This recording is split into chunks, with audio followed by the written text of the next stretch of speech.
ਵਾਹਿਗੁਰੂ ਜੀ ਕਾ ਖਾਲਸਾ ਵਾਹਿਗੁਰੂ ਜੀ ਕੀ ਫਤਿਹ। ਤੁਸੀਂ ਸੁਣ ਰਹੇ ਹੋ ਭਾਈ ਸਾਹਿਬ ਭਾਈ ਵੀਰ ਸਿੰਘ ਜੀ ਦਾ ਨਾਵਲ ਸ਼੍ਰੀਮਾਨ ਭਾਈ ਵਿਜੇ ਸਿੰਘ। 19ਵਾਂ ਕਾਂਡ। ਬੇਗਮ ਨੂੰ ਆਰਾਮ ਦਾ ਸੌਣਾ, ਬੇਫਿਕਰੀ ਦਾ ਖਾਣਾ, ਅਚਿੰਤਾਈ ਵਿੱਚ ਹੱਸਣਾ ਸਭ ਭੁੱਲ ਗਿਆ। ਦਿਲ ਦੀ ਹੈਂਕੜ ਤੇ ਆਕੜ ਤਾਂ ਭਿਖਾਰੀ ਖਾਨ ਵਾਲਾ ਦੰਡ ਦੇਣ ਨੂੰ ਕਦੇ ਉਮਲ ਪੈਂਦੀ, ਪਰ ਇੱਥੇ ਡੂੰਘਾ ਪਿਆਰ ਸੀ ਜੋ ਉਹ ਜੋਸ਼ ਆਪ ਮੋੜਾ ਖਾ ਜਾਂਦਾ। ਨਾਲੇ ਅੱਗੇ ਭਿਖਾਰੀ ਖਾਨ ਨੂੰ ਮਰਵਾ ਦੇਣ ਨਾਲ ਢੇਰ ਬਦਨਾਮੀ ਹੋ ਚੁੱਕੀ ਸੀ।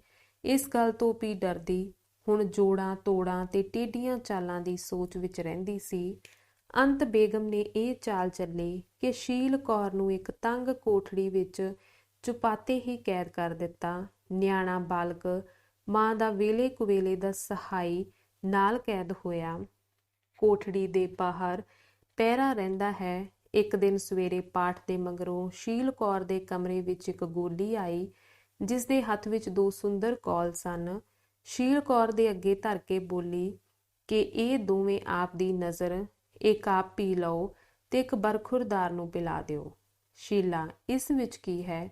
ਗੋਲੀ, ਹੁਕਮ ਤਾਂ ਨਹੀਂ ਦੱਸਾਂ, ਪਰ ਤੁਹਾਡੇ ਹਸਾਨਾਂ ਦੀ ਲੱਦੀ ਹੋਈ ਸਿਰ ਪੱਟਣ ਜੋਗੀ ਨਹੀਂ। ਦੱਸਦੀ ਹਾਂ ਤਾਂ ਦੋਸ਼ ਹੈ, ਨਹੀਂ ਦੱਸਦੀ ਤਾਂ ਕ੍ਰਿਤਘਣ ਬਣਦੀ ਹਾਂ। ਹਾਏ, ਮੈਂ ਦੱਸੇ ਬਿਨਾਂ ਰਹਿ ਵੀ ਨਹੀਂ ਸਕਦੀ, ਔਰ ਲੁਕੀ ਰਹਿਣੇ ਵਾਲੀ ਗੱਲ ਵੀ ਨਹੀਂ। ਬੀਬੀ ਜੀ, ਇਸ ਵਿੱਚ ਜ਼ਹਿਰ ਹੈ ਜੋ ਤੁਹਾਡੇ ਵਾਸਤੇ ਤੁਹਾਡੇ ਪਤੀ ਨੇ ਘੱਲੀ ਹੈ। ਸ਼ੀਲਾ, ਕਦੀ ਨਹੀਂ। ਪਿਆਰੇ ਪਤੀ ਜੀ ਵੱਲੋਂ ਜੇ ਇਹ ਨਿਆਮਤ ਹੋਵੇ ਤਾਂ ਮੇਰੇ ਧੰਨ ਭਾਗ, ਪਰ ਪਤੀ ਜੀ ਦੀ ਘੱਲੀ ਹੋਈ ਇਹ ਚੀਜ਼ ਨਹੀਂ ਹੈ। ਮੇਰਾ ਤੇ ਪਤੀ ਦਾ ਆਤਮਿਕ ਸੰਜੋਗ ਹੈ। ਮੇਰਾ ਪਤੀ ਇਹ ਕਦੇ ਨਹੀਂ ਕਰ ਸਕਦਾ। ਉਹ ਸੱਚਾ ਸਿੰਘ ਹੈ। ਸੱਚੇ ਸਿੰਘ ਸਦੀਵ ਸੱਚੇ ਪਤੀ ਹੋਇਆ ਕਰਦੇ ਹਨ। ਗੋਲੀ, ਬੀਬੀ ਜੀ, ਤੂੰ ਤਾਂ ਡਾਢੀ ਕੋਈ ਦਿਲਾਂ ਦੀ ਜਾਣਨਹਾਰ ਹੈ। ਮੈਂ ਤੈਥੋਂ ਸੱਚ ਨਹੀਂ ਲੁਕਾ ਸਕਦੀ। ਇਹ ਬੇਗਮ ਦੀ ਚਲਾਕੀ ਹੈ, ਤੁਹਾਡੇ ਪਤੀ ਦਾ ਦੋਸ਼ ਨਹੀਂ। ਪਤੀ ਤੁਹਾਡੇ ਨੇ ਹਜੇ ਤੱਕ ਬੇਗਮ ਦਾ ਹੁਕਮ ਨਹੀਂ ਮੰਨਿਆ। ਦੁਨੀਆ ਦਾ ਕੋਈ ਲਾਲਚ ਨਹੀਂ ਜੋ ਬੇਗਮ ਨੇ ਉਹਨਾਂ ਨੂੰ ਨਾ ਦਿਖਾਇਆ ਹੋਵੇ, ਪਰ ਉਹਨਾਂ ਪਰ ਕੁਝ ਅਸਰ ਨਹੀਂ ਹੋਇਆ।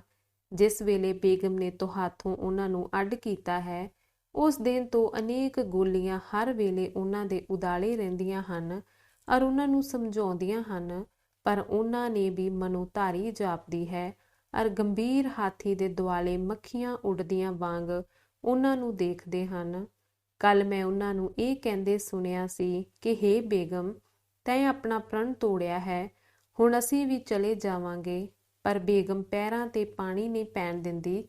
ਉਹ ਕਹਿੰਦੀ ਹੈ ਕਿ ਤੇਰਾ ਪਿਤਾ ਚੂੜ ਮੱਲ ਤੇਰੀ ਵਹੁਟੀ ਨੂੰ ਲੈ ਗਿਆ ਹੈ, ਪਰ ਉਹ ਅਮੰਨਾ ਨਹੀਂ ਕਰਦੇ।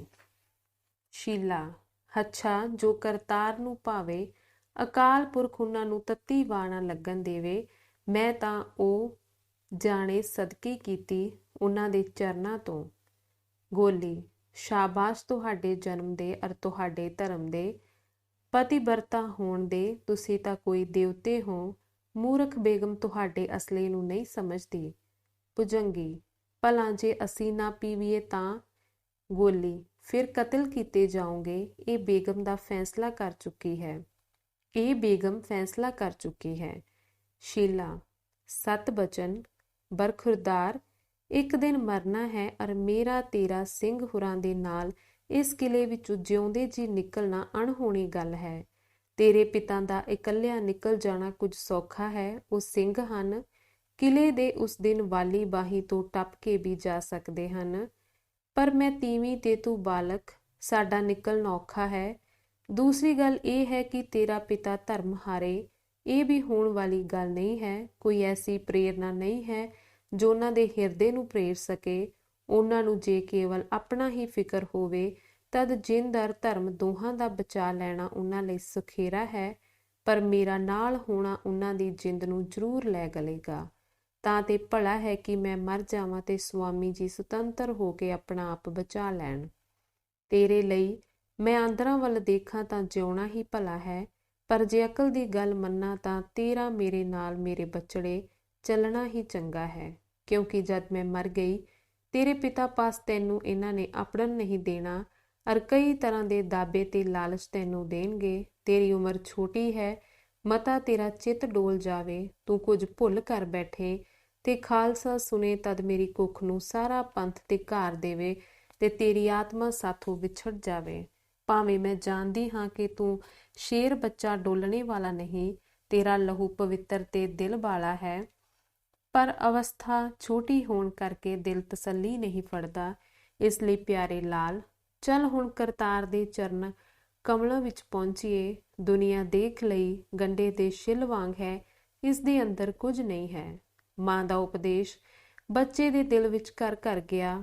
ਗੋਲੀ ਪਾਸ ਬੈਠੀ ਬਿੱਟਰ ਬਿੱਟਰ ਤੱਕ ਰਹੀ ਹੈ। ਮਾਂ ਪੁੱਤ ਨੇ ਗਟ ਗਟ ਕਰਕੇ ਪਿਆਲੇ ਪੀ ਲਏ। ਗੋਲੀ ਦੀ ਚਰਨੀ ਹੱਥ ਲਾ ਕੇ ਕਿਹਾ ਕਿ ਪਤੀ ਜੀ ਨੂੰ ਕਿਸੇ ਤਰ੍ਹਾਂ ਸੁਨੇਹਾ ਪਹੁੰਚਾ ਦੇਈ ਕਿ ਅਸੀਂ ਹੁਣ ਸੰਸਾਰ ਪਰ ਨਹੀਂ ਹਾਂ, ਤੇ ਤੁਸੀਂ ਆਪਣਾ ਆਪ ਲੈ ਕੇ ਤਿਲਕ ਜਾਓ। ਗੋਲੀ ਹੱਕੀ ਬੱਕੀ ਪੱਥਰ ਮੂਰਤੀ ਹੋਈ ਦੋਹਾਂ ਦੇ ਚਰਨਾਂ ਉੱਤੇ ਮੱਥਾ ਟੇਕ ਕੇ ਵਿਦਾ ਹੋਈ, ਤੇ ਮਾਂ ਪੁੱਤ ਪਾਠ ਕਰਨ ਲੱਗ ਪਏ। ਪਾਲਕੂ ਮਗਰੋਂ ਬੇਗਮ ਆ ਪਹੁੰਚੀ। ਸ਼ੀਲਾ ਨੇ ਇੱਕ ਤੀਲਾ ਅੱਗੇ ਕਰਕੇ ਕਿਹਾ, ਭੈਣ ਜੀ, ਇੱਥੇ ਹੋਰ ਕੁਝ ਨਹੀਂ ਜੋ ਆਪ ਨੂੰ ਬੈਠਣ ਵਾਸਤੇ ਦੇਵਾਂ। ਬੈਠੀਏ। ਜੀ ਆਇਆਂ ਨੂੰ ਮੇਰੇ ਸਿਰ ਮੱਥੇ, ਧੰਨ ਭਾਗ ਤੁਸਾਂ ਦਰਸ਼ਨ ਦਿੱਤੇ। ਬੇਗਮ ਸ਼ੀਲ ਕੌਰ, ਤੂੰ ਡਾਢਾ ਠੰਡਾ ਘੜਾ ਹੈ। ਮੈਂ ਸੁਣਿਆ ਕਿ ਤੇਰੇ ਪਤੀ ਨੇ ਤੈਨੂੰ ਜ਼ਹਿਰ ਦੇ ਦਿੱਤੀ ਹੈ। ਮੇਰੇ ਤੇ ਹੱਥਾਂ ਦੇ ਤੋਤੇ ਉੱਡ ਗਏ ਹਨ। ਦੌੜੀ ਆਈ ਹਾਂ, ਕਿਸ ਗੱਲੇ ਤੇਰੇ ਨਾਲ ਧਰੋਹ ਕੀਤਾ ਸੋ। ਮੈਨੂੰ ਤਾਂ ਤੇਰੀ ਕੈਦ ਦਾ ਵੀ ਪਤਾ ਹੁਣੇ ਲੱਗਾ ਹੈ। ਮੇਰੇ ਅੱਗੇ ਵਿਜੇ ਸਿੰਘ ਟਾਲੇ ਕਰਦਾ ਰਿਹਾ ਹੈ। ਮੈਂ ਪੁੱਛਾਂ ਕਿੱਥੇ ਹੈ, ਤਦ ਕਹਿ ਛੱਡੇ ਕਿ ਸ਼ਹਿਰ ਵਿੱਚ ਗਈ ਹੈ। ਮੈਂ ਭੋਲੀ ਕੀ ਜਾਣਾ। ਅੱਜ ਪਤਾ ਲੱਗਾ ਜੋ ਉਸਦਾ ਦਿਲ ਇੱਕ ਗੋਲੀ ਨੇ ਭਰਮਾ ਲਿਆ ਹੈ ਤੇ ਉਸਦੇ ਬਦਲੇ ਤੁਹਾਨੂੰ ਮਾਰਦਾ ਹੈ। ਪਰ ਤੂੰ ਘਾਬਰ ਨਹੀਂ, ਮੈਂ ਹਕੀਮ ਨੂੰ ਸੱਦਿਆ ਹੈ, ਹੁਣੇ ਤੁਹਾਡਾ ਇਲਾਜ ਕਰਦਾ ਹੈ। ਪਿਆਰੀ ਭੈਣ, ਤੂੰ ਚਿੰਤਾ ਨਾ ਕਰ, ਮੈਂ ਤੇਰਾ ਵਾਲ ਵਿੰਗਾ ਨਹੀਂ ਹੋਣ ਦੇਣਾ। ਸ਼ੀਲ ਕੌਰ, ਭੈਣ ਜੀ, ਹਕੀਮਾਂ ਦੀ ਲੋੜ ਨਹੀਂ, ਨਾ ਹੀ ਪਤੀ ਜੀ ਨੇ ਮੈਨੂੰ ਜ਼ਹਿਰ ਦਿੱਤੀ ਹੈ।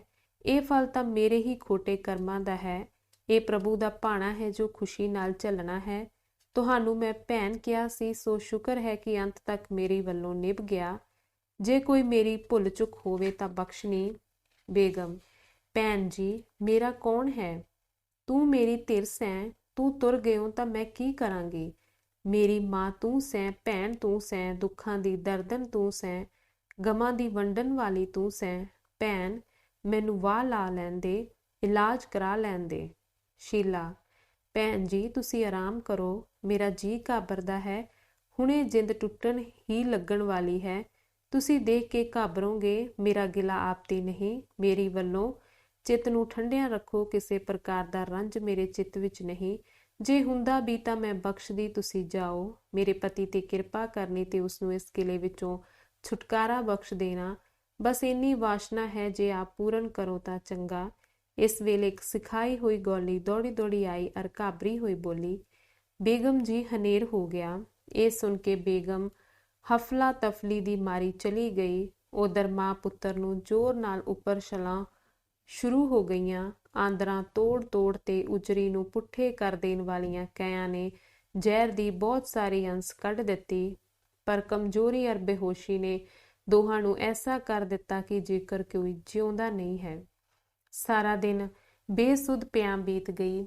ਸੰਝ ਹੋਈ ਤਾਂ ਬੇਗਮ ਦੇ ਹੁਕਮ ਨਾਲ ਲੋਥਾਂ ਦਰਿਆ ਵਿੱਚ ਸੁੱਟਣੇ ਲਈ ਘੱਲੀਆਂ ਗਈਆਂ, ਪਰ ਸੁੱਟਣ ਵਾਲਿਆਂ ਨੇ ਕੁਝ ਦੂਰੋਂ ਰੌਲਾ ਸੁਣ ਕੇ ਤੇ ਡਰ ਕੇ ਕਿ ਮਤੇ ਕੋਈ ਸਿੱਖ ਦਸਤਾ ਨਾ ਆ ਰਿਹਾ ਹੋਵੇ, ਛੇਤੀ ਨਾਲ ਕਿਲੇ ਦੇ ਬਾਹਰ ਉੱਪਰਲੇ ਪਾਸੇ ਉਜਾੜ ਵਿੱਚ ਪਵਿੱਤਰ ਦੇਹਾਂ ਮਲਕੜੇ ਰੱਖ ਦਿੱਤੀਆਂ ਤੇ ਆਪ ਭੱਜ ਆਏ। ਬੇਗਮ ਦੇ ਭਾਣੇ ਮਰ ਚੁੱਕੇ ਸਨ ਅਰ ਚੁੱਕਣ ਵਾਲਿਆਂ ਨੇ ਵੀ ਧਿਆਨ ਨਹੀਂ ਸੀ ਦਿੱਤਾ। ਬੇਖਿਆਲੇ ਉਹ ਹਨੇਰੀ ਰਾਤ ਵਿੱਚ ਲੋਥਾਂ ਸਮਝ ਕੇ ਉਜਾੜ ਵਿੱਚ ਧਰ ਆਏ, ਜਿੱਥੇ ਉਹ ਪਈਆਂ ਅੰਤ ਵਿੱਚ ਮਾਨੋ ਅੰਤ ਹੋ ਰਹੀਆਂ ਸਨ। ਮਖਮਲੀ ਸੇਜਾਂ ਉੱਤੇ ਲੇਟਣ ਵਾਲੇ ਪਿੰਡੇ ਕਰੜੀ ਜ਼ਮੀਨ ਤੇ ਪਏ ਹੋਏ ਸਨ। ਟੱਬਰਾਂ ਤੋਂ ਵਿਛੜੇ ਹੋਏ ਧਰਮੀ ਇੱਕ ਇਕੱਲੇ ਬਣ ਪਸ਼ੂਆਂ ਦੀਆਂ ਲੋਥਾਂ ਵਾਂਗ ਧਰੇ ਪਏ ਹਨ। ਆਕਾਸ਼ ਵਿੱਚ ਤਾਰਾ ਮੰਡਲ ਡੂੰਘੀ ਨਜ਼ਰ ਲਾ ਕੇ ਸੱਚੇ ਧਰਮੀਆਂ ਵੱਲ ਤੱਕ ਰਿਹਾ ਹੈ ਕਿ ਮਤੇ ਸਾਡੀ ਜਿੰਦ ਬਖਸ਼ਣ ਵਾਲੀਆਂ ਕਿਰਨਾਂ ਨਾਲ ਜਿੰਦੜੀ ਦੀਆਂ ਤੰਦੀਆਂ ਬੋਲ ਉੱਠਣ। ਮੱਧਮ ਮੱਧਮ ਪੌਣ ਇਹਨਾਂ ਸ਼ਰੀਰਾਂ ਪੁਰ ਸਾਰੰਗੀ ਦੇ ਗੱਜ ਵਾਂਗ ਫਿਰ ਰਹੀ ਹੈ ਕਿ ਮਤਾ ਜੀਵਨ ਦੀਆਂ ਤਾਰਾਂ ਕਿਸੇ ਹੀ ਰਗੜ ਨਾਲ ਆਪਣੀ ਸਰਗਮ ਅਲਾਪਨ ਲੱਗ ਜਾਣ। ਕੁਦਰਤ ਧਰਮੀਆਂ ਨਾਲ ਦਰਦ ਵੰਡ ਰਹੀ ਹੈ, ਪਰ ਕੋਈ ਜਿਉਂਦਾ ਬੰਦਾ ਰੱਬ ਦਾ ਤਰਸ ਖਾ ਕੇ ਵਸਾ ਦੀ ਜਗਵੇਦੀ ਪੁਰ ਘਾਤ ਹੋਏ ਜੀਵਾਂ ਦੀ ਬੌੜੀ ਨਹੀਂ ਕਰ ਰਿਹਾ। ਕਿਲੇ ਦੇ ਅੰਦਰ ਵੇਖੋ ਤਾਂ ਭਾਵੇਂ ਹੋਰ ਹੀ ਖੇਲ ਰਚਾਏ ਬੈਠੀ ਹੈ, ਪਰ ਸਜੇ ਹੋਏ ਕਮਰੇ ਵਿੱਚ ਇੱਕ ਮੋਰ ਪੰਖ ਦੀ ਉੱਨਤ ਪਲੰਗਪੁਰ ਵਿਜੇ ਸਿੰਘ ਜੀ ਬਿਰਾਜਮਾਨ ਸੁੰਦਰ ਗੋਲੀਆਂ ਦੇ ਝੁੰਡ ਵਿੱਚ ਬੈਠੇ ਇਉਂ ਸਜ ਰਹੇ ਹਨ ਜਿਵੇਂ ਗਿੱਟੀਆਂ ਵਿੱਚ ਕੋਈ ਤਾਰਾ। ਇਹ ਬੇਗਮ ਦੀਆਂ ਅਤਰੰਗ ਸਖੀਆਂ ਹਨ ਜੋ ਵਿਜੇ ਸਿੰਘ ਨੂੰ ਸਮਝਾ ਰਹੀਆਂ ਹਨ, ਪਰ ਸਭ ਦੀ ਸਿੱਖਿਆ ਥਿੰਦੇ ਘੜੇ ਪੁਰ ਪਾਣੀ ਵਰਗਾ ਅਸਰ ਕਰ ਰਹੀਆਂ ਹਨ। ਕੋਈ ਰਾਤ ਦੇ ਸਵਾ ਪੈਰ ਬੀਤੇ ਤੱਕ ਸਮਝਾ ਬੁਝਾ ਕੇ ਸਖੀਆਂ ਵਿਦਾ ਹੋਈਆਂ। ਹੁਣ ਬੇਗਮ ਆ ਭਾਈ ਸਿੰਘ ਜੀ, ਹੁਣ ਤਾਂ ਦਿਲ ਦੀਆਂ ਵਾਂਗਾਂ ਨੂੰ ਮੋੜੋ। ਜੇਕਰ ਮੁਸਲਮਾਨ ਹੋ ਜਾਊਂ ਤਾਂ ਤੁਹਾਨੂੰ ਪੰਜਾਬ ਦਾ ਹਾਕਮ ਬਣਾ ਦਿਆਂ, ਇਹ ਮੇਰੇ ਖੱਬੇ ਹੱਥ ਦਾ ਕਰਤੱਵ ਹੈ। ਆਪਣੇ ਤੇ ਤਰਸ ਕਰੋ, ਇਹ ਸੁੰਦਰਤਾ ਬੰਦੇ ਫੁੱਲਾਂ ਵਾਂਗ ਐਵੇਂ ਨਾ ਸੜ ਜਾਵੇ। ਰਚਨਹਾਰ ਨੇ ਕਿੰਨੇ ਸੁਲੱਖਣੇ ਹੱਥਾਂ ਨਾਲ ਤੇਰੇ ਸਰੀਰ ਦੀ ਰਚਨਾ ਰਚੀ ਹੈ। ਮੇਰੇ ਭਾਣੇ ਜਦ ਤੋਂ ਸੰਸਾਰ ਰਚਿਆ ਜਾਣ ਲੱਗਾ ਹੈ, ਤਦ ਤੋਂ ਜੋ ਸੂਰਤ ਰਚਨਹਾਰ ਨੇ ਰਚੀ, ਉਸ ਦੀ ਸੁੰਦਰਤਾ ਦੀ ਰਤਾ ਰਤਾ ਵਣਗੀ ਵੱਖਰੀ ਵੱਖਰੀ ਰੱਖਦਾ ਰਿਹਾ। ਉਹ ਸਾਰੀਆਂ ਸਾਂਭ ਕੇ ਰੱਖੀਆਂ ਸੁੰਦਰਤਾ ਦੀਆਂ ਵਣਗੀਆਂ ਨੂੰ ਇਕੱਠਾ ਕਰਕੇ ਉਸਨੇ ਇੱਕ ਪੁਤਲਾ ਬਣਾ ਕੇ ਵਿਜੇ ਸਿੰਘ ਨਾਮ ਧਰ ਕੇ ਸੰਸਾਰ ਵਿੱਚ ਘੱਲ ਦਿੱਤਾ ਹੈ। ਹੇ ਆਪਣਾ ਬੁਰਾ ਕਰਨ ਵਾਲੇ ਪੱਥਰ ਚਿੱਤ ਸ਼ਹਿਜ਼ਾਦੇ, ਕੁਝ ਬੋਲੋ ਤਾਂ ਸਹੀ। ਸਿੰਘ ਜੀ, ਹੇ ਪ੍ਰਜਾ ਮਾਤਾ, ਤੇਰੇ ਸੰਕਲਪ ਮਿਰਗ ਤ੍ਰਿਸ਼ਨਾ ਦੇ ਜਲ ਵਾਂਗੂ ਜਿੱਥੋਂ ਕੁਝ ਨਹੀਂ ਬਣਨਾ ਉੱਥੋਂ ਸੁੱਖਾਂ ਦੀ ਆਸ ਕਰ ਰਹੇ ਹਨ।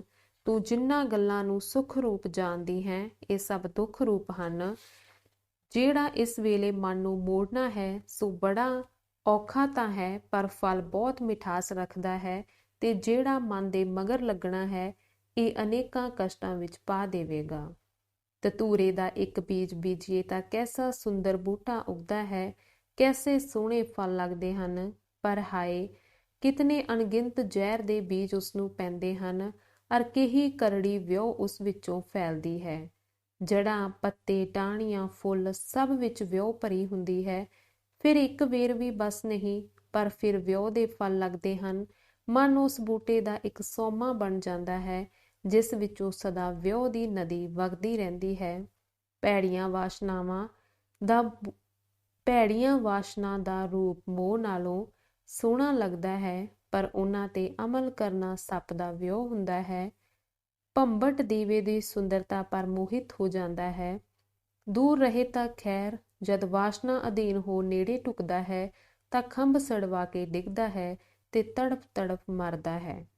ਬੇਗਮ, ਇਸ ਵਾਸ਼ਨਾ ਅਧੀਨ ਹੋ ਕੇ ਟੁਰਨ ਨੇ ਬੜੇ ਬੜੇ ਰਿਸ਼ੀ ਮੁਨੀ, ਪੀਰ, ਔਲੀਏ, ਡੇਂਗੇ, ਰਾਜਿਆਂ ਦੇ ਰਾਜ ਗਵਾਏ ਹਨ।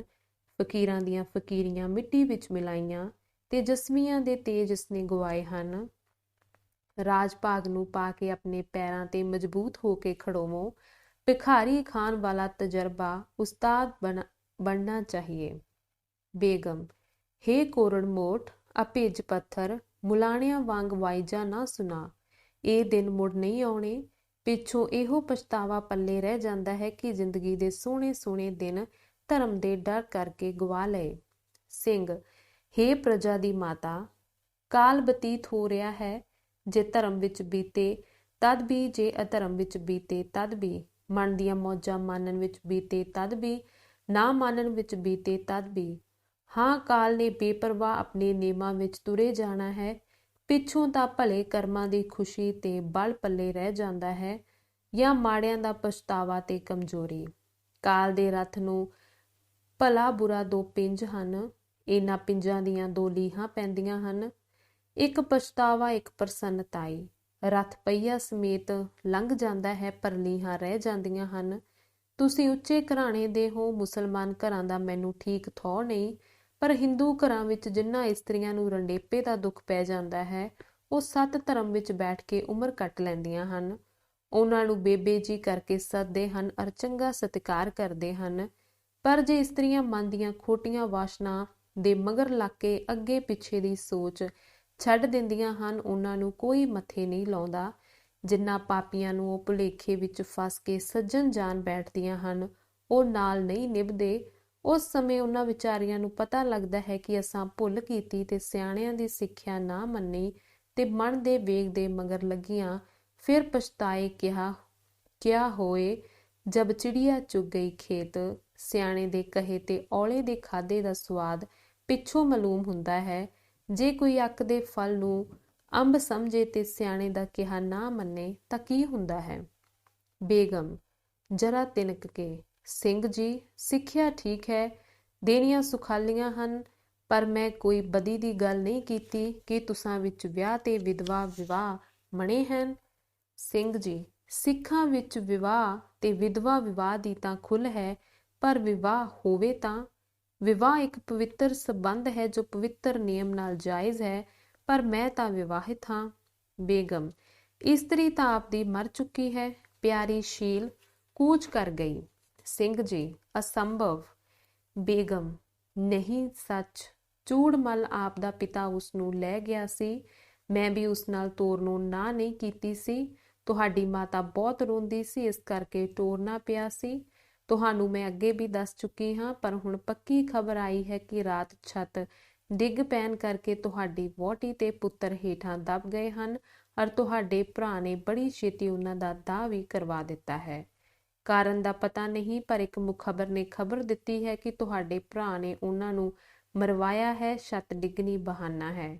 ਉਸ ਦੀ ਨੀਅਤ ਇਹ ਹੈ ਕਿ ਕੋਈ ਵਾਰਸ ਹੋਰ ਬਾਕੀ ਨਾ ਰਹੇ, ਸਾਰਾ ਧਨ ਮੈਂ ਸਾਂਭਾਂ। ਸਿੰਘ ਜੀ ਮੈਂ ਨਹੀਂ ਮੰਨਦਾ। ਬੇਗਮ ਮੈਂ ਕਸਮ ਖਾ ਕੇ ਕਹਿੰਦੀ ਹਾਂ ਕਿ ਸੱਚ ਹੈ, ਮੈਂ ਤੁਹਾਡੇ ਭਰਾ ਦੀ ਗ੍ਰਿਫਤਾਰੀ ਦਾ ਹੁਕਮ ਵੀ ਦੇ ਆਈ ਹਾਂ। ਸਿੰਘ ਜੀ ਨੇ ਅੱਖਾਂ ਮੀਟ ਲਈਆਂ। ਪਿਆਰਿਆਂ ਦੇ ਵਿਯੋਗ ਕਰਕੇ ਹਿਰਦੇ ਵਿੱਚ ਖੋ ਪਈ, ਪਰ ਨਿਸ਼ਚੇਵਾਨ ਹਿਰਦੇ ਵਿੱਚ ਸਤਿਗੁਰਾਂ ਦੀ ਮੂਰਤ ਆ ਖੜੋਤੀ। ਅਰ ਸਿੰਘ ਜੀ ਦੇ ਗਿਆਨਵਾਨ ਹਿਰਦੇ ਵਿੱਚ ਆਤਮਾ ਦੇ ਨਿੱਤ ਤੇ ਅਮਰ ਹੋਣ ਦਾ ਨਕਸ਼ਾ ਬੱਝ ਗਿਆ, ਅਰ ਕਰਮਾਂ ਦੀ ਪ੍ਰਬਲਤਾ ਤੇ ਕਰਤਾਰ ਦੀ ਕਿਰਪਾ ਨੂੰ ਸੋਚ ਕੇ ਆਤਮਾ ਨੂੰ ਪ੍ਰਸੰਨ ਕਰਨੇ ਵਾਲਾ ਸ਼ਾਂਤੀ ਦਾ ਸੋਮਾ ਫੁੱਟ ਪਿਆ। 10 ਕੁ ਮਿੰਟ ਮਗਰੋਂ ਅੱਖਾਂ ਖੁੱਲੀਆਂ, 2 ਕੁ ਟੇਪੇ ਡਿੱਗੇ, ਅਰ ਸਿੰਘ ਜੀ ਦੇ ਮੂੰਹੋਂ ਸ਼ੁਕਰ ਦਾ ਸ਼ਬਦ 3 ਵਾਰੀ ਨਿਕਲਿਆ। ਵਿਜੇ ਸਿੰਘ ਨੂੰ ਬੇਗਮ ਪਰ ਪਤੀਆਂ ਤਾਂ ਨਹੀਂ ਆਇਆ, ਪਰ ਉਸਨੇ ਇਹ ਜਾਣ ਲਿਆ ਕਿ ਮੇਰੇ ਉਜਰ ਭੰਨਣ ਲਈ 2 ਹੀ ਮਰਵਾ ਦਿੱਤੇ ਗਏ ਹੋਣ ਤਾਂ ਅਚਰਜ ਨਹੀਂ, ਸੋ ਭਾਣਾ ਜਾਣ ਕੇ ਰਜਾ ਸਿਰ ਤੇ ਧਰ ਲਈ। ਬੇਗਮ ਹੁਣ ਦੱਸੋ। ਸਿੰਘ ਜੀ ਕੀ ਦੱਸਾਂ, ਮੇਰਾ ਜਨਮ ਇਸ ਲਈ ਨਹੀਂ ਕਿ ਇੱਕ ਅਮੀਰਜ਼ਾਦੀ ਨਾਲ ਵਿਆਹ ਕਰਕੇ ਆਪਣੇ ਸੁੱਖਾਂ ਵਿੱਚ ਪੈ ਜਾਵਾਂ। ਮੈਂ ਤਾਂ ਧਰਮ ਤੇ ਪਰਜਾ ਦੀ ਸੇਵਾ ਲਈ ਜਨਮਿਆ ਹਾਂ। ਸੁੰਦਰ ਪਲੰਗ ਮੇਰੇ ਲਈ ਸੂਲਾਂ ਦੀਆਂ ਸੇਜਾਂ ਹਨ, ਬਣਾ ਵਿੱਚ ਕੰਡਿਆਂ, ਪਰ ਭਰਾਵਾਂ ਨਾਲ ਸੌਣਾ ਮੇਰੇ ਲਈ ਮਖਮਲ ਨਾਲੋਂ ਭਲਾ ਹੈ। ਵੀਰਾਂ ਨਾਲ ਵਨ ਦੇ ਪੱਤੇ ਖਾ ਕੇ ਗੁਜ਼ਾਰਾ ਕਰਨ ਨੂੰ ਮੈਂ ਪਰਮ ਪ੍ਰਸੰਨਤਾ ਸਮਝਦਾ ਹਾਂ। ਉਹ ਧਰਮ ਹੈ। ਆਪਣੀਆਂ ਮੌਜਾਂ ਬਹਾਰਾਂ ਐਸ਼ਾਂ ਅਧਰਮ ਹਨ। ਆਤਮਾ ਨਿੱਤ ਹੈ, ਸਰੀਰ ਅਨਿੱਤ। ਅਨਿੱਤ ਦੇ ਦੁੱਖਾਂ ਦੀ ਪਰਵਾਹ ਨਹੀਂ। ਕਿਉਂ? ਝੰਮਦੇ ਮੁੱਕਦੇ ਜਾਂਦੇ ਹਨ। ਨਿੱਤ ਦੇ ਸੁੱਖ ਸਦਾ ਰਹਿੰਦੇ ਹਨ, ਉਹਨਾਂ ਦੀ ਪਰਵਾਹ ਕਰਨੀ ਚਾਹੀਏ। ਫਿਰ ਹੋਰ ਸੋਚੋ, ਜੋ ਪੁਰਖ ਜਿਸ ਕੰਮ ਲਈ ਜੰਮਿਆ ਹੋਵੇ ਉਸ ਨੂੰ ਉਹ ਕਰਨਾ ਹੀ ਸੋਹਣਾ ਹੈ, ਨਹੀਂ ਤਾਂ ਫਿਰ ਇਉਂ ਦੇ ਇਲਾਂਬੇ ਮਿਲਦੇ ਹਨ। ਪ੍ਰਾਣੀ ਤੂੰ ਆਇਆ ਲਾਹਾ ਲੈਣ, ਲਗਾ ਕਿਤ ਕੁ ਫਕੜੇ, ਸਭ ਮੁਕਦੀ ਚੱਲੀ ਰਹਿਣ। ਬੇਗਮ ਮੈਂ ਕਦੇ ਕਿਸੇ ਅੱਗੇ ਨਹੀਂ ਨੀਵੀਂ, ਮੈਂ ਸਭ ਨੂੰ ਸਦਾ ਹੁਕਮ ਹੇਠ ਰੱਖਿਆ ਹੈ। ਇੱਥੇ ਨੀਵੀਂ ਹਾਂ, ਨੀਵੀਂ ਦੀ ਲਾਜ ਰੱਖੋ। ਕਿਹਾ ਮੰਨੋ, ਕੁਛ ਦੇਰ ਗੁਪਤ ਰਹੋ, ਫਿਰ ਮੈਂ ਤੇਰੇ ਲਈ ਕਾਬਲ ਤੋਂ ਫਰਮਾਨ ਸ਼ਾਹੀ ਮੰਗਾ ਦਿਆਂਗੀ। ਦਿੱਲੀ ਵਾਲੇ ਆਪ ਮੋਏ ਪਏ ਹਨ, ਕੋਈ ਤੇਰੀ ਵਾਹ ਵੱਲ ਨਹੀਂ ਤੱਕੇਗਾ। ਬਿਨਾਂ ਯਤਨ ਪਾਤਸ਼ਾਹ ਬਣ ਜਾ, ਤੇਰਾ ਫਰਜ਼ ਵੀ ਪੂਰਾ ਹੋ ਜਾਏਗਾ। ਹੁਣ ਤਾਂ ਸਿੱਖਾਂ ਵਿੱਚ ਰਹਿ ਕੇ ਕਿਤੇ ਮਰ ਜਾਏਗਾ, ਅਰ ਰਾਜਾ ਬਣਨ ਦਾ ਵੇਲਾ ਸਿੱਖਾਂ ਲਈ ਦੂਰ ਹੈ। ਜੇ ਕੋਈ ਜ਼ਾਲਮ ਨਵਾਬ ਆ ਗਿਆ ਤਾਂ ਖਬਰੇ ਸਿੱਖਾਂ ਦਾ ਖੁਰਾ ਖੋਜ ਹੀ ਮਿਟ ਜਾਵੇ।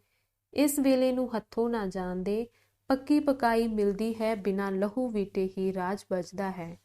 ਸਿੰਘ ਜੀ ਪਰਜਾ ਮਾਤਾ ਆਪ ਦੇ ਰਾਜ ਭਾਗ ਦੇਣ ਦਾ ਸ਼ੁਕਰੀਆ ਹੈ, ਪਰ ਮੈਂ ਉਸ ਕੌਮ ਵਿੱਚੋਂ ਹਾਂ ਜੋ ਆਪਣੇ ਡੋਲਿਆਂ ਪਰ ਬੜਾ ਭਰੋਸਾ ਰੱਖਦੀ ਹੈ। ਉਹਨਾਂ ਕਦੇ ਨਹੀਂ ਮੰਨਣਾ ਕਿ ਇਉਂ ਰਾਜ ਲਵੀਏ। ਜਦ ਰਾਜ ਲਵਾਂਗੇ ਤਲਵਾਰ ਦੀ ਧਾਰ ਨਾਲ ਲਵਾਂਗੇ।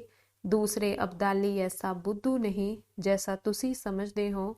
ਇੱਧਰੋਂ ਤੁਸਾਂ ਮੇਰੇ ਨਾਲ ਵਿਆਹ ਕੀਤਾ, ਉੱਧਰੋਂ ਕੁਫਰ ਦਾ ਫਤਵਾ ਤੁਹਾਡੇ ਤੇ ਲੱਗੇਗਾ, ਅਰ ਇੱਕਦਮ ਤਖਤੋਂ ਉਤਾਰੇ ਜਾਓਗੇ। ਅਬਦਾਲੀ ਤਾਂ ਆਉਂਦਾ ਕੁਝ ਚਿਰ ਲਾਊ, ਆਪ ਦੇ ਉਮਰਾਊ ਹੀ ਕੰਮ ਬਰਾਬਰ ਕਰ ਦੇਣਗੇ। ਕੋਈ ਮੁਸਲਮਾਨ ਇਹ ਗੱਲ ਨਹੀਂ ਸਹੇਗਾ ਕਿ ਤੁਸੀਂ ਇੱਕ ਨਾ ਮੁਸਲਿਮ ਨਾਲ ਵਿਆਹ ਕਰੋ।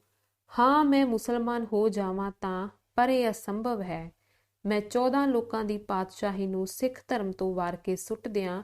ਜੇ ਕਹੋ ਕਿ ਤੇਰੇ ਸਿੱਖ ਹੋ ਜਾਣ ਨਾਲ ਸਿੱਖ ਰਾਜ ਹੋ ਜਾਏਗਾ, ਤਾਂ ਮੈਂ ਇੰਨੀ ਰਾਜਨੀਤੀ ਜਾਣਦਾ ਹਾਂ ਕਿ ਇਹ ਹੋਣ ਨਹੀਂ ਲੱਗਾ। ਤੀਸਰੇ ਦਿੱਲੀ ਵਾਲੇ ਭਾਵੇਂ ਕੁਝ ਨਹੀਂ ਰਹੇ, ਪਰ ਪੰਜਾਬ ਲਈ ਹਜੇ ਕੁਝ ਬਲ ਹੈ ਨਾ। ਗਾਜੂਦੀਨ ਵਜ਼ੀਰ ਦੀ ਅੱਖ ਤੁਸਾਂ ਦੀ ਕਾਕੀ ਪਰ ਹੈ। ਉਸਨੇ ਵਿਆਹ ਪਰ ਜ਼ੋਰ ਦੇਣਾ ਹੈ ਤੇ ਆਪ ਦੇ ਸਿਰ ਤੇ ਕੁੰਡਾ ਰੱਖਣਾ ਹੈ। ਸੋ ਇਹ ਸਾਰੇ ਖਿਆਲ ਨੀਤੀ ਵਿਰੁੱਧ ਹਨ। ਬੇਗਮ ਕਿਸੇ ਭੁੱਖੇ ਨੂੰ ਰੋਟੀ ਮਿਲੇ ਤਾਂ ਨਾ ਕਰਦਾ ਹੈ। ਸਿੱਖਾਂ ਨੂੰ ਪੁੱਛ ਕੇ ਤਾਂ ਦੇਖੋ। ਸਿੰਘ ਜੀ, ਸਿੱਖਾਂ ਦੀ ਸੂਰਬੀਰਤਾ ਅਣਖ, ਹਾਂ, ਤਾਬੇਦਾਰੀ ਅਰ ਛਲ ਨੂੰ ਉਹ ਬਹੁਤ ਬੁਰਾ ਜਾਣਦੇ ਹਨ। ਰਾਜੇ ਬਣ ਕੇ ਭਾਵੇਂ ਕੁਝ ਕਰਨ, ਪਰ ਇਹ ਵੇਲਾ ਤਾਂ ਧਰਮ ਅਰ ਬਹਾਦਰੀ ਦਾ ਹੈ। ਜਦੋਂ ਨਵਾਬੀ ਦਾ ਖਿਤਾਬ ਸਿੱਖਾਂ ਨੂੰ ਘੱਲਿਆ ਗਿਆ ਸੀ, ਤਦੋਂ ਕਿੱਦਾਂ ਨੱਕ ਵੱਟ ਕੇ ਨਾ ਕੀਤੀ ਸੀ। ਜਦ ਬਹੁਤਾ ਕਿਹਾ, ਤਦ ਪੱਖਾ ਝੱਲਦੇ ਸੇਵਕ ਵੱਲ ਸੈਨਤ ਕੀਤੀ ਕਿ ਇਸ ਨੂੰ ਦੇ ਦਿਓ। ਕੀ ਤੁਸੀਂ ਪ੍ਰਤੱਖ ਨਹੀਂ ਦੇਖਦੇ ਕਿ ਜਦ ਅਬਦਾਲੀ ਆਉਂਦਾ ਹੈ ਤਾਂ ਸਿੱਖ ਸਭ ਆਪਣੇ ਇਲਾਕੇ ਛੱਡ ਕੇ ਨੱਸ ਜਾਂਦੇ ਹਨ। ਮਿਹਨਤਾਂ ਨਾਲ ਪ੍ਰਾਪਤ ਕੀਤੇ ਇਲਾਕੇ ਸਰਪ-ਕੁੰਜ ਵਾਂਗ ਤਿਆਗ ਜਾਂਦੇ ਹਨ, ਪਰ ਅਬਦਾਲੀ ਨੂੰ ਨਜ਼ਰਾਨੇ ਲੈ ਕੇ ਮਿਲ ਪੈਣ ਅਰ ਤਾਬੇਦਾਰੀ ਕਰ ਲੈਣ, ਇਸ ਗੱਲ ਤੋਂ ਬੜੀ ਸੂਗ ਕਰਦੇ ਹਨ ਅਰ ਆਪਣੀ ਬਹਾਦਰੀ ਨੂੰ ਕਲੰਕ ਸਮਝਦੇ ਹਨ। ਫਿਰ ਦੇਖੋ, ਜਾਂਦੇ ਆਉਂਦੇ ਅਬਦਾਲੀ ਦਾ ਪਿੱਛਾ ਕਰਕੇ ਉਸਦੀ ਨੱਕ ਜਿੰਦ ਕਰ ਦਿੰਦੇ ਹਨ। ਜਦੋਂ ਕਿ ਉਹ ਦਿੱਲੀ ਵਿੱਚ ਅੱਗੇ ਵੱਲ ਵੱਧਦਾ ਹੈ, ਇਹ ਪੰਜਾਬ ਵਿੱਚ ਰੌਲਾ ਪਾ ਦਿੰਦੇ ਹਨ। ਉਹ ਝੱਟ ਪਿੱਛੇ ਮੁੜਦਾ ਹੈ ਤਾਂ ਫਿਰ ਛੁਪ ਜਾਂਦੇ ਹਨ। ਜਦ ਉਹ ਕਾਬਲ ਨੂੰ ਟੁਰਦਾ ਹੈ ਤਾਂ ਉਸਦਾ ਛੁਪ-ਛੁਪ ਕੇ ਪਿੱਛਾ ਕਰਦੇ ਹਨ ਅਤੇ ਕਾਬਲ ਗਏ ਨੂੰ ਇਹਨਾਂ ਦੇ ਕਾਰਨਾਮਿਆਂ ਦੀਆਂ ਖਬਰਾਂ ਚੋਂ ਨਹੀਂ ਲੈਣ ਦਿੰਦੀਆਂ। ਅਬਦਾਲੀ ਨੂੰ ਸਿੱਖ ਨਿਸ਼ਚਿੰਤ ਨਹੀਂ ਹੋਣ ਦਿੰਦੇ ਕਿ ਉਹ ਹਿੰਦ ਵਿੱਚ ਪਠਾਣੀ ਸਲਤਨਤ ਮੁੜ ਕਾਇਮ ਕਰ ਲਵੇ। ਐਸੇ ਉੱਚੀ ਮੱਤ ਵਾਲੇ ਇਹ ਬਹਾਦਰ ਯੋਧੇ ਪਸੰਦ ਨਹੀਂ ਕਰਨਗੇ ਕਿ ਜੋ ਕੁਛ ਤੁਸੀਂ ਕਹਿੰਦੇ ਹੋ ਉਹ ਕੁਛ ਮੰਨ ਲੈਣ।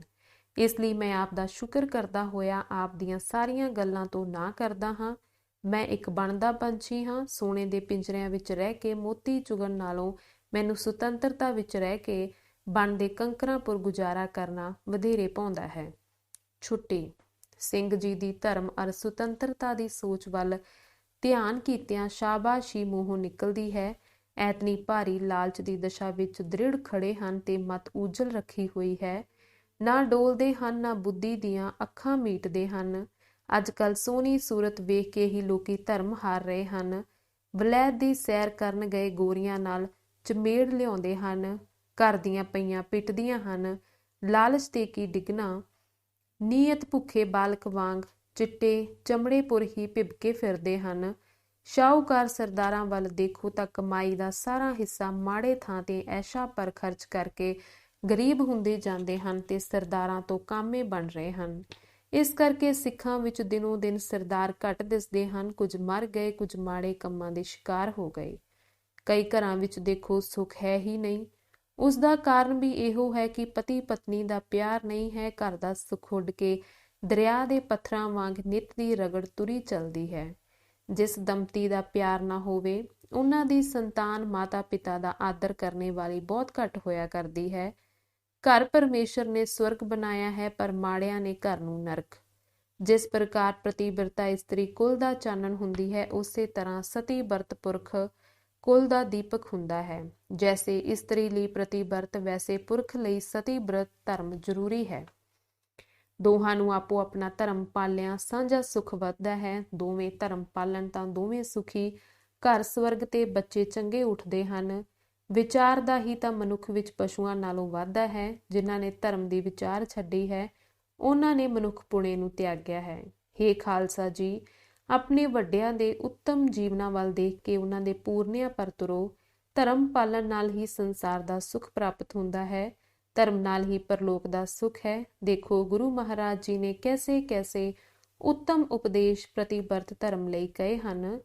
ਪਲਕ ਦ੍ਰਿਸ਼ਟੀ ਦੇਖ ਭੂਲੋ, ਆਕ ਨੀਮ ਕੋ ਤੂਮਰ, ਜੈਸਾ ਸੰਗ ਬਿਸਿਅਰ ਸਿਉ ਹੈ ਰੇ, ਤੈਸੋਂ ਹੀ ਇਹ ਪਰਗ੍ਰਹਿ। ਧੰਨਵਾਦ।